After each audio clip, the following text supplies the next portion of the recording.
Ils imaginent la future Renault Clio électrique. Qui a fait ça? Voilà, c'est très futuriste, hein. J'aime pas trop, pour être honnête. Alors que la nouvelle Renault 5 se prépare, des designers ont imaginé les lignes de la future Renault Clio, qui sera elle aussi entièrement électrique. Renault s'active à fond dans l'électrification, un précurseur avec la Zoé qui vit ces dernières heures. Alors ces dernières années, hein, pas heures du coup, n'exagérons pas. La marque aux anges regarde vers l'avenir, non sans mettre un coup d'œil dans le rétro pour faire vivre la R5 ou la R4. Et si la Clio n'a pas encore été évoquée, elle est promise un avenir électrique.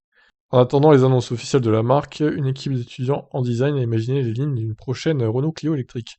Parrainée par le Renault Design Center et sous l'œil de Marco Brioni, designer extérieur senior chez Renault, 3 étudiants ont fait naître le projet Clio 6. Malgré sa numérotation dans la continuité, cette Clio 6 concept semble faire un sérieux bond dans le futur.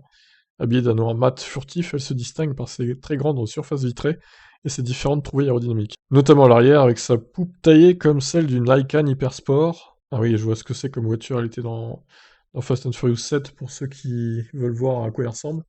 Ou sinon Google Images, hein. Bah, je vais vous la montrer au pire. Voilà, on va faire ça comme ça, directement. Voilà, ça ressemble à ça. Ah, c'est pas hyper beau, hein.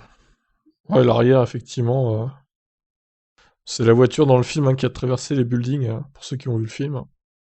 Scène un peu sur la liste d'ailleurs. Équipée d'un double spoiler, donc de toit et d'un énorme diffuseur, motorisation électrique oblige, cette Renault Clio fait place nette pour embarquer une généreuse cellule habitable, qui permet de reculer la planche de bord jusque sur l'arrière des roues avant. Une architecture qui devrait offrir une habitabilité record pour une citadine. Ouais, bon, l'arrière c'est moche, hein. Oh là là là là. Ouais, il y a une inspiration après de la dire que c'est pareil. La Lycan, je la trouve un peu moins moche quand même, pour le coup. Non, la Clio, elle fait vraiment trop futuriste. Alors que tu es ça en 2050, à la limite. Mais en 2026-27, non, ça sera trop tôt, hein. Clairement, faut pas faire ça maintenant. Bon, bah voilà, qu'est-ce que vous en pensez de ce design assez troublant? Je pense que ça va pas plaire à grand monde. Je vous laisse réagir. Ciao.